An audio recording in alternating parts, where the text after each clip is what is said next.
A chart that I've been keeping on apprehension southwest border. Just to give you some quick numbers here. To date, this calendar year, there have been almost 1.3 million apprehensions. We are averaging, the last 2 months, 6,700 to 6,800 people per day. That's a large caravan per day being apprehended by Border Patrol. 8 to 1,100 known gotaways, which would equate somewhere over 300,000 gotaways, known gotaways for the year. If you annualize these figures, been a couple 100,000 people per month. We'll be up to about 2.1 million apprehensions. Add the getaways, 300,000 to 400,000. We're up to 2.5 million people. You have repeatedly stated that our borders are not open, that they're closed. Do you honestly believe that our borders are closed? Senator, I do. And let me speak to that. We have let me ask you a couple questions here. This committee received, it was dated September 11th, but apparently this letter was not received till Thursday. I didn't find out about it till yesterday. I released it to the public immediately. By recently retired U.S. Border Patrol Chief Rodney Scott. In this letter, former Chief Scott states, he is sickened by the avoidable and rapid disintegration of what was arguably the most effective border security in our nation's history. And of course, the chart shows it. We'd pretty well secured the border. We'd stopped the flow of unaccompanied children. We'd stopped the flow of family units because of the migrant protection protocols, the agreements that President Trump put in place, the building of the wall. We were serious about border security until your administration took office. You stood before this committee and said that you would enforce the laws. You have not done that. Let me go on. Chief Scott says, to think that well-resourced terrorist networks, criminal organizations, and hostile nations are not going to do the same, in other words, exploit the open border, is naive. Here's what's very troubling. He said the Secretary and other political appointees within DHS have provided factually incorrect information to congressional representatives and to the American public. So let me ask you, Mr. Secretary, of the 1.3 million people that we've apprehended, how many people have been returned, how many people are being detained, and how many people have been dispersed? And I want some numbers here. So again, 1.3 million people. How many people have been returned? How many people are being detained? How many people have been dispersed to all points around America? Senator, I would be pleased to provide you with that data. I want them now. Why don't you have that information now? Senator, I do not have that data. Why not? For me. Why don't you have that basic information? Senator, I want to be accurate in the information. I'm looking for ballpark figures. Is it about half? Have we dispersed about half of that? Are we up to about 600,000 people we dispersed? Senator, these are the tools that we employ. We use the Title 42 authority, that is the public health authority, empowered by the Centers for Disease Control to expel individuals in light of the. So I'm hearing that you're not using that to the full extent, and that we've got 50% of people, even apprehended under Title 42, that are not being returned. Is that accurate? That is actually inaccurate. Okay, so what is the okay? So if you're saying that's Senator, inaccurate, would you care to let the the witness finish an answer? I actually want answers to my questions. What is the real figure then? If I may say, Senator, we use the Title 42 authority, the public health authority of the Centers for Disease Control, to the fullest extent we are able to. So what is the percent that you are returning under Title 42? It's about 750,000 people apprehended under Title 42. How many of those individuals have been returned under Title 42? Senator, I will provide that data to you. So you're saying that 40 to 50% is not accurate. If you know that that's not accurate, you must have the real number. Senator, what I said was not accurate was your assertion that we are not using Title 42 authority to the fullest extent that we can. No, that's not what I said at all. I said we're not returning everybody under Title 42. We're dispersing a number of those individuals. Senator, not for reasons of our limitation of use that we impose on ourselves, but rather because certain of our capacity to return people under Title 42 is constrained by the Mexican authorities' ability to receive them. This is a matter of bilateral and multilateral relationships. We exercise the Title 42 authority to the fullest extent that we can. We then work with Mexico to assess what its capacity to receive individuals is. Okay, again, that you're talking about the process. I want numbers. I'm going to expect numbers. By the way, in our last hearing, which you didn't stick around for a second round of questions, you didn't come in here in person, I sent you questions for the record. I've got no response whatsoever. And you came before this committee, and you committed to responding to congressional oversight, and you have not done so. And according to former Chief Scott, you've provided factually incorrect information to Congress. So we're expecting you to up your game as it relates to congressional oversight. Let me quick switch to Afghanistan. We had a briefing yesterday morning, telephone briefing, and one of the assertions is that of the 124,000 Afghans that were evacuated out of Afghanistan, the majority, I can't remember, like the vast majority or almost all, worked for some government agency, the military, whatever. I asked the question, how do you know that? I didn't get an answer. I've also talked to the commanding general and the people on the ground in Fort McCoy that have about 13,000 of these Afghans in their custody right now in Tomah, Wisconsin, or Sparta, Wisconsin. I continue to ask. I understand the screening. They were screening against the terrorist watch list and the no-fly list, that type of thing. So I understand how if for example, an ISIS fighter or al-Qaeda terrorist, if they just happen to be on one of those watch lists, if we have a match, we're going to keep them out of the country. What are we doing to positively identify people, to connect them to these agencies or the members of the military that they did have connection with, so we have positive ID before we disperse? Because let's face it, 124,000 people, we got 700,000 SIVs, we got about 6,000 U.S. citizens. That leaves 117,000 people. We don't know who they are. How do we know who they are positively, not just in terms of derogatory information? So not only do we vet individuals against our intelligence databases, but we also vet them against the Department of Defense databases. We capture their biographic and biometric information in the transit countries before they are allowed to board flights to the United States. We have expert screeners and vetters whom we have deployed to those transit countries so that they can use their expertise in addition to the information that we have captured biometrically and biographically before they board the flights. Many don't even have IDs. The senator's time has expired. Senator Carper, Senator Johnson, you're recognized for your questions. Director Wray, have you read the Michael Sussman indictment? I've had a chance to glance at it, but I haven't had time yet to read through it. I would suggest you and everybody else read that, because it really does lay out exactly what happened to create this political turmoil for 2 or 3, 4 years, really during the Trump administration. It lays out how the Hillary Clinton campaign paid for, through Michael Sussman, completely false allegations that Trump was cooperating with Alpha Bank, planted that story, had an audience with James Baker at the FBI so that the FBI would open up an investigation so that they could report that news. Same exact dynamic in terms of the false steel dossier that also contained Russian disinformation, which the FBI knew about certainly is no later than January 2017. You worked at the Justice Department, as did Michael Sussman. Did you know Michael Sussman? To my knowledge, I've never met the man. But did you know him by reputation? Not particularly, no. Okay. What do you think James Baker knew Michael Sussman?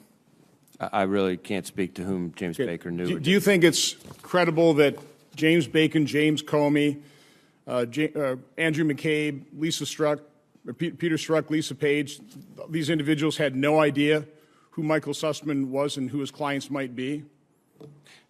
Senator, I certainly understand why you're asking the question, but Good. given that, but if I could just finish, given that this is an ongoing criminal case being brought by the special counsel with whom we are actively cooperating, I want to make sure That's fine. I won't get an answer, but let me just make the final point here.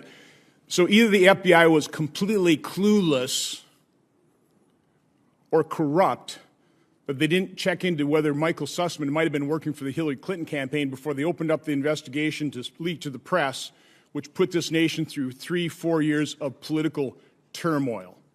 There needs to be a political accountability, and I hope John Durham has a whole lot more that he's going to be revealing, because I got virtually nothing out of you based on subpoenas. It was interesting listening to your exchange with Senator Paul. You said it was unacceptable what happened. That's good. I'm glad to hear that.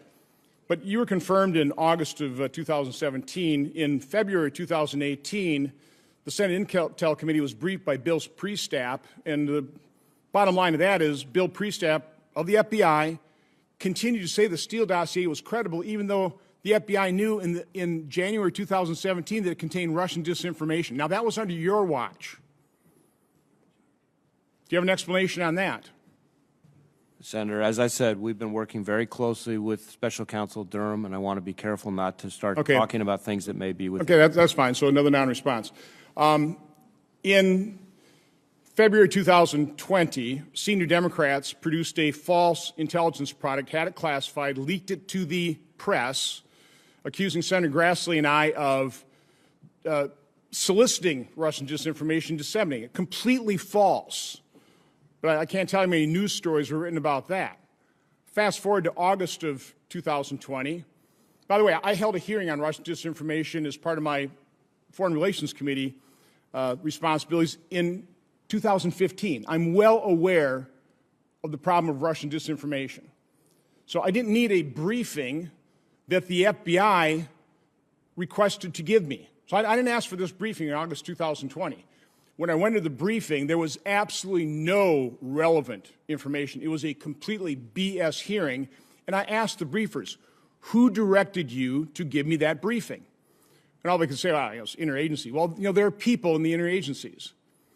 I wrote a letter immediately asking, first of all, what was the backup material for the briefing? I asked who directed it. I knew it was a setup. I knew it would be used just like the false intel product was used previously. So I wasn't happy. And of course, then lo and behold, in late April, early May, it was leaked. That briefing was leaked to the Washington Post, again, accusing me of, disseminating Russian disinformation. Nothing could be further from the truth. It's false. So I got a number of questions which remain unanswered. I sent you a similar letter. What backed up the August briefing? Who directed that briefing? To this day, I have gotten no response. Now, how is it so difficult to respond? And by the way, Senator Grassley, former President pro tem of the Senate, former chairman of the Senate Judiciary Committee, is asking the same questions. Why is it that we can't meet with you? Why is it that you will not provide us that basic information of who directed a briefing to 2 U.S. senators that was then leaked for political purposes, used against us, false? Why won't you answer that very basic question? So, Senator, I want to be a little bit careful of what I can say in I can imagine you want to be this. careful, yeah. Yep. Go ahead. I want to be a little bit careful about what I can say in this kind of setting about getting into specifics. I understand this is an important topic to you. Before we deliver a defensive briefing like the one that you're describing here, we follow a standard defined process that involves interagency discussion, deliberative process to figure out whether a defensive briefing is even warranted. Just to take a step back, though, because it's important, the entire purpose of defensive briefings to an individual is Mr. Gray, listen, you're just describing a process, and I understand the process, great. The process obviously broke down. There are all kinds of processes putting in safeguards in the FISA court that were obviously violated in that corrupt investigation. So again, I'm just asking a simple question. Why won't you tell me in detail who was engaged in that process? But I'm not going to get, so I'm asking you to provide that answer. I'm asking you to give me a briefing, meet with me and Senator Grassley. We deserve to know the answers. Quite honestly, the American people deserve to know the answers. Secretary Mayorkas, real quick in my 30 seconds left, you said you've gotten some numbers on the border. Are you willing to finally share them? Like, for example, like out of the 1.3 million people that have been apprehended, again, I get the complications. There have been multiple arrests, the same individual, fine. So the relevant piece of information would be how many people have you dispersed in America out of those 1.3 million people? How many people have been released into the interior either with a notice to appear or even worse, a notice to report? And again, you have to live in a fantasy world to think that they're going to report. But go ahead. How many people have been released? Senator, I apologize. I do not have that data. I was reciting the data of encounters, apprehensions, use of Title 42, and use of Title 8 expedited removal. I will provide the data you have requested. I do not have it at my disposal. Okay, I'll be expecting that information very soon. Okay, thank you. Don't have a score on exactly what the grant programs would be contemplating here, but whatever the cost would be, my amendment would just simply fund those from the unobligated funds for the American Rescue Plan. It's a pretty simple amendment. But while I have the floor here, I do want to speak to another issue that I think is important to this committee. This committee is the Senate Oversight Committee. When I was chair for 6 years, I know there was some support for investigations, some of my oversight, sometimes there wasn't. But when we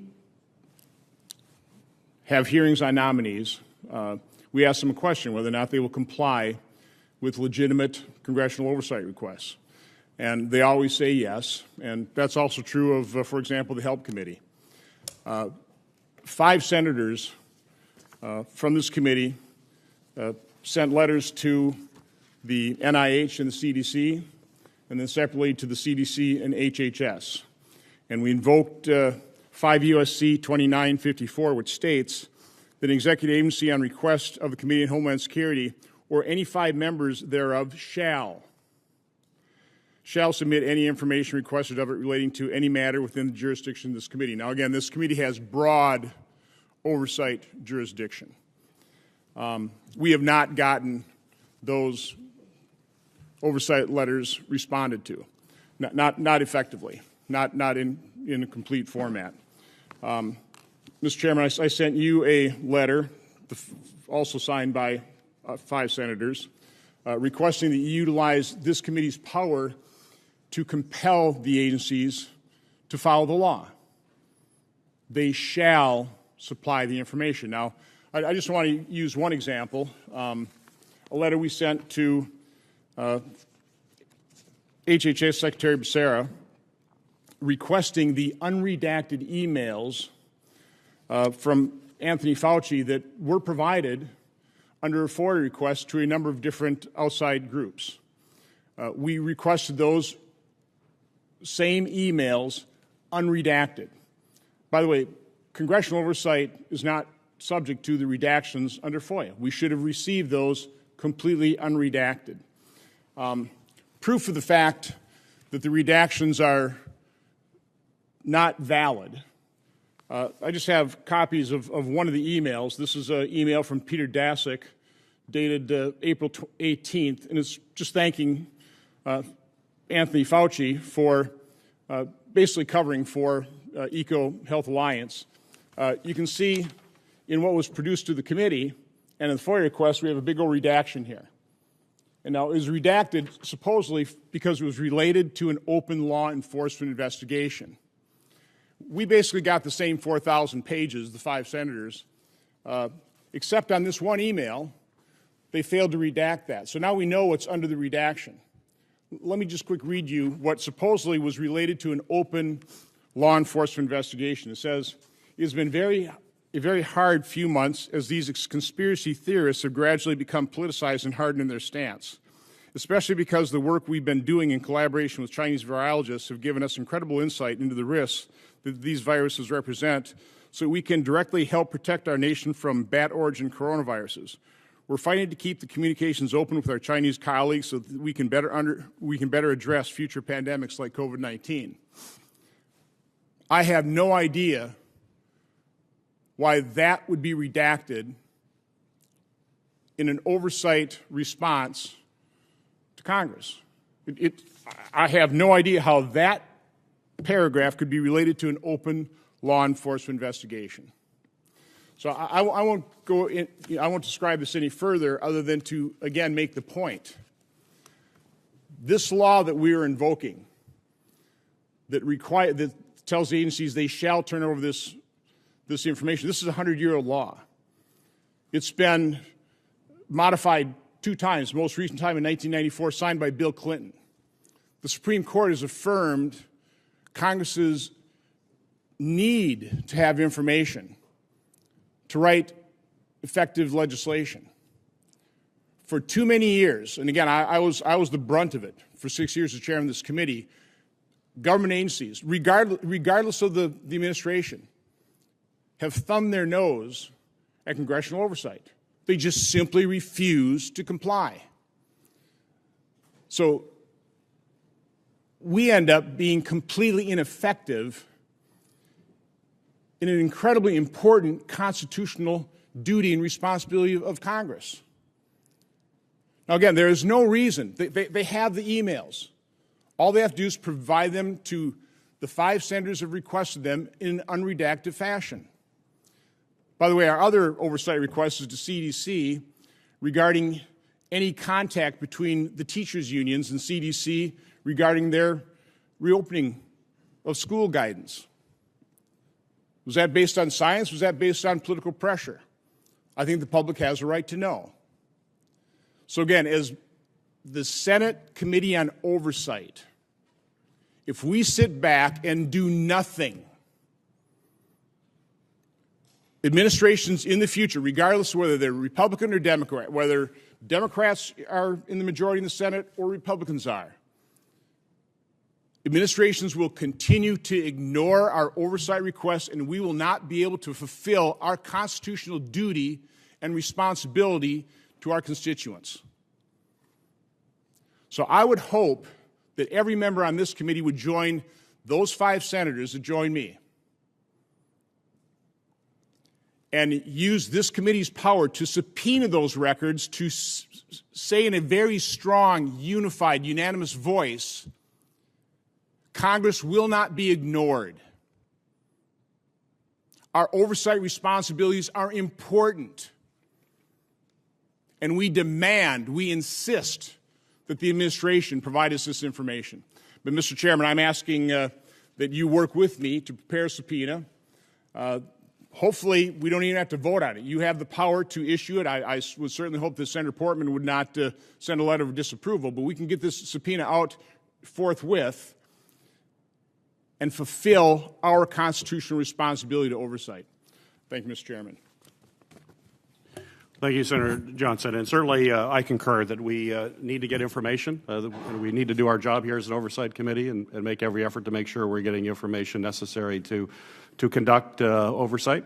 And I'm happy to consider any requests. I'm happy to continue to work with you on this issue as well, because I think it is something that we need to pursue. But I'm going to note that you requested the documents under 5 U.S.C. Section 2954 in December, and the D.C. Circuit Court of Appeals held that Section 2954 confers standing on a minority of members of the committee to obtain agency information. But the court recognized that the statutory right conferred by Section 2954 is entirely distinct from the committee's subpoena authority, and use of subpoena is inconsistent with this authority that you're invoking. That's my understanding of the law, but I'm happy to continue to work with you. Again, we can put pressure on the agency from using that statute or committee subpoena. Well, So again, the way to affirm Congressional's right to this information is for this committee to act separately from our request and support what we're trying to do here. Because if we don't, administrations of the future can continue to thumb their nose, and we might as well close up shop from a standpoint of oversight. Real quick, how much approximately is left unspent from the close to $6 trillion of COVID relief that Congress has passed over the last 18 months? Senator Johnson, you know ARP was just passed, so a significant amount of that remains unobligated.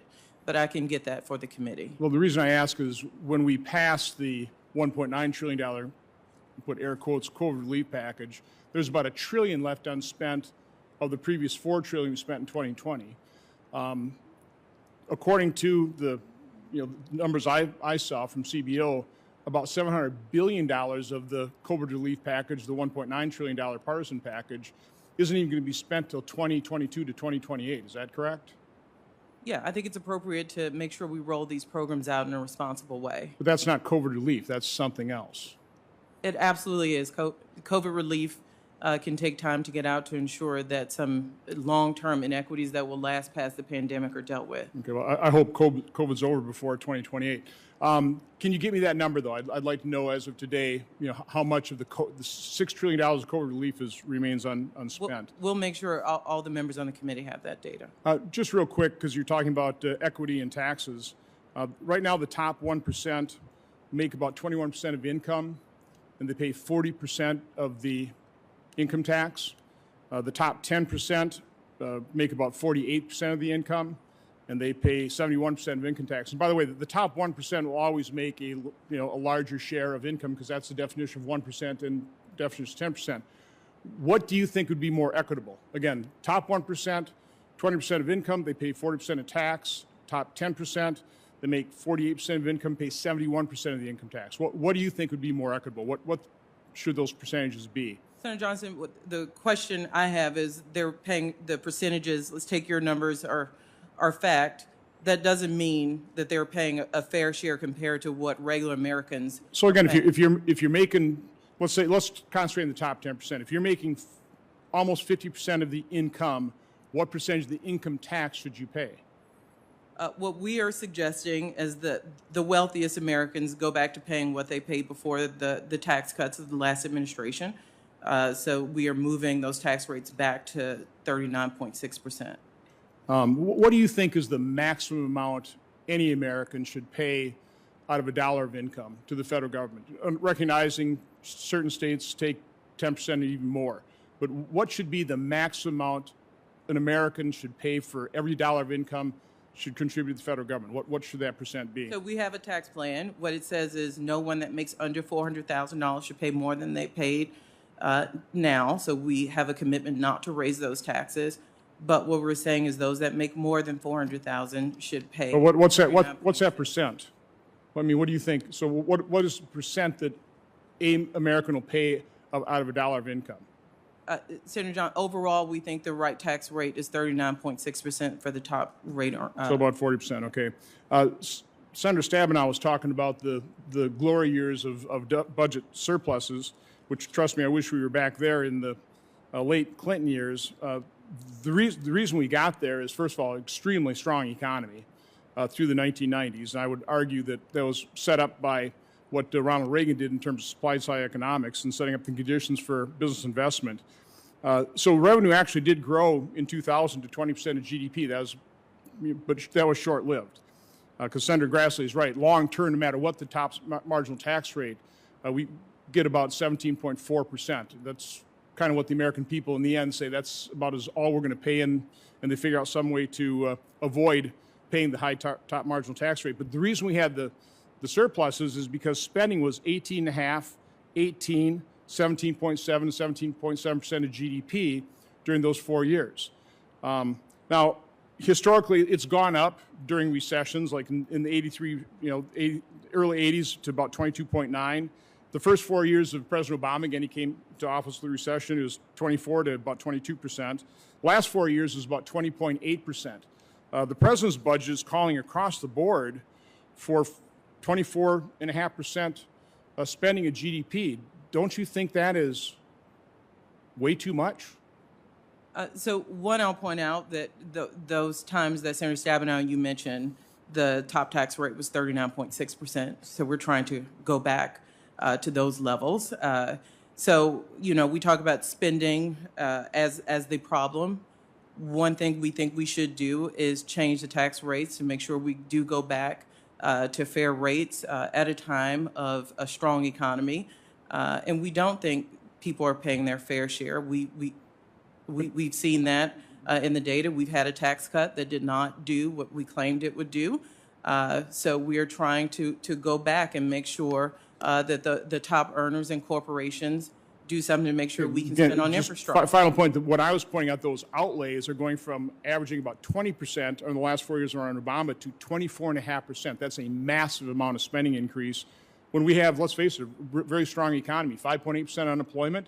When I went to college, that was almost considered full employment. In my state, it's 3.8%. I just don't get all this spending when we're $28 trillion in debt. But thank you, Mr. Chairman.